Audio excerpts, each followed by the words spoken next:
Bonjour et bienvenue. Dans cette vidéo, on va voir ensemble comment utiliser l'outil Plume et quels sont les types de fondus d'opacité qu'on peut faire avec. C'est parti. Pour savoir comment utiliser l'outil Plume et quels sont les types de fondus d'opacité qu'on peut faire avec, il faut savoir trois choses. Première chose, comment activer l'opacité dans le trait de connexion. Deuxième chose, comment manipuler les images clés dans le trait de connexion avec l'outil Plume. Troisième chose, voir les différents types de fondus d'opacité qu'on peut faire avec l'outil Plume. Alors, pour commencer à travailler, il faut faire apparaître le trait de connexion. Pour ce faire, il faut augmenter le zoom dans la partie vidéo de nos clips. Ceci est le trait de connexion qu'on va manipuler avec l'outil Plume tout au long de la vidéo. Pour activer l'opacité dans le trait de connexion, on choisit l'outil Plume, puis sur le carré où est mentionné FX, clic droit. Dans le menu opacité, on choisit l'opacité si elle n'est pas activée. Maintenant, toutes les modifications effectuées sur le trait de connexion vont concerner que l'opacité.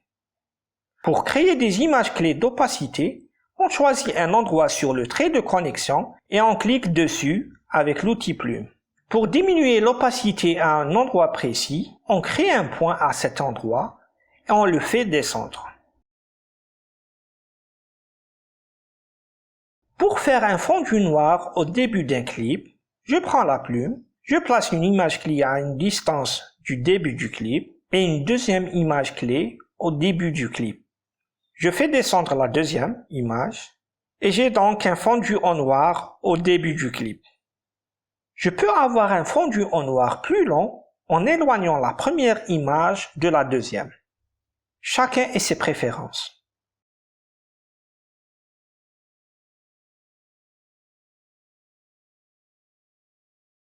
De la même manière, pour faire un fondu en noir à la fin du clip, je prends la plume et je place une image clé à une distance de la fin du clip et une deuxième à la fin du clip. Je fais descendre la deuxième.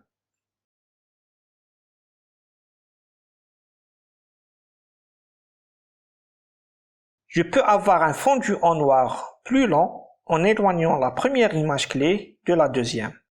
Chacun ses préférences.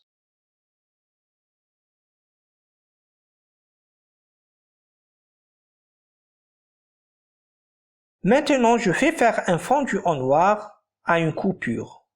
Alors, je vais commencer avec un fondu en noir en sortie au premier clip et un fondu en noir en entrée du deuxième clip. On remarque que le premier fondu en noir est déjà réalisé. On passe au deuxième. Avec l'outil Plume, on place la première image clé, la deuxième image clé, on fait descendre la première, on ajuste la position des images clés des deux fondus et on voit le résultat.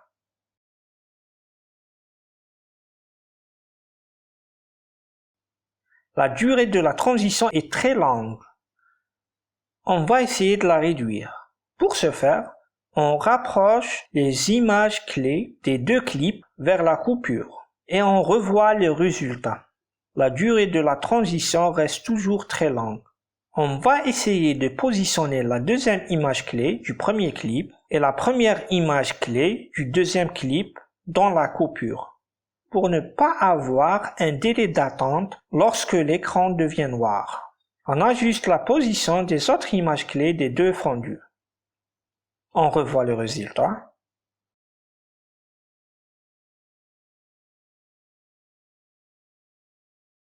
Très bien.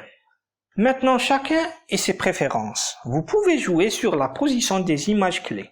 Le fondu le plus populaire dans le monde de la vidéo est le fondu enchaîné. Pour le faire, on va commencer par la suppression des images clés. Avec clic droit sur l'image clé, vous sélectionnez Supprimer.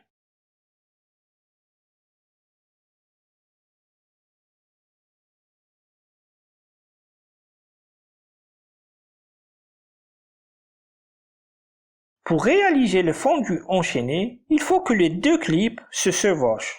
Pour ce faire, on réduit le zoom On fait monter le deuxième clip sur la deuxième piste et on chevauche les clips.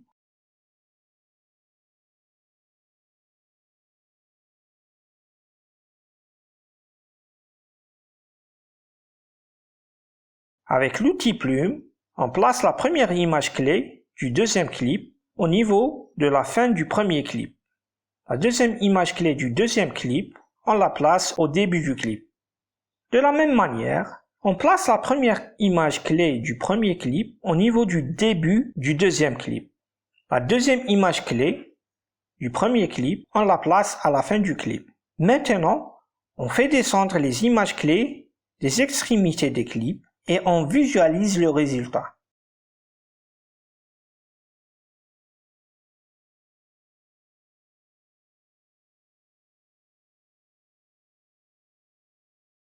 On peut augmenter la durée du fondu enchaîné. On décale les images clés et on réajuste la position des deux clips.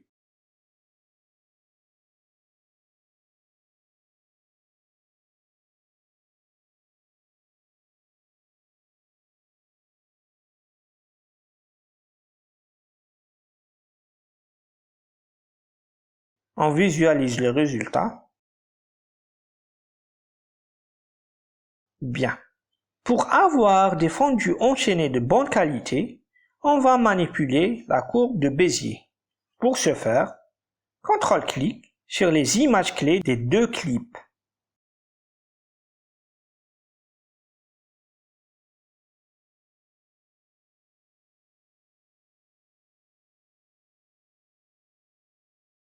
Pour avoir un bon visuel de la courbe de Bézier, on agrandit le panneau de montage par un double clic, puis on augmente le zoom.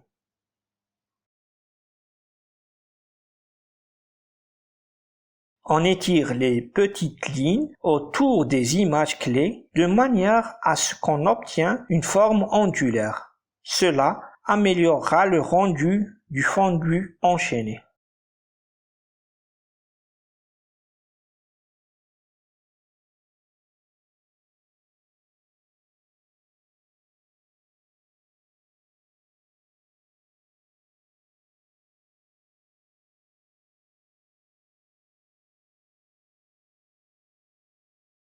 On visualise la totalité de la vidéo.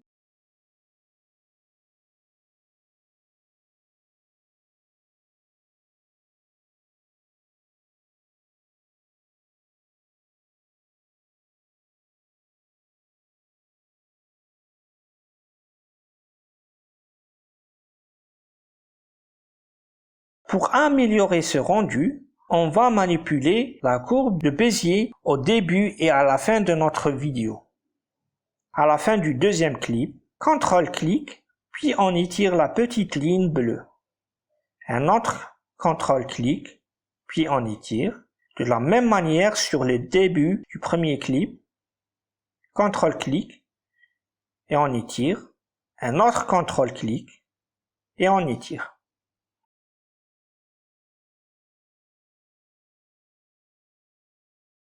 On visualise le résultat.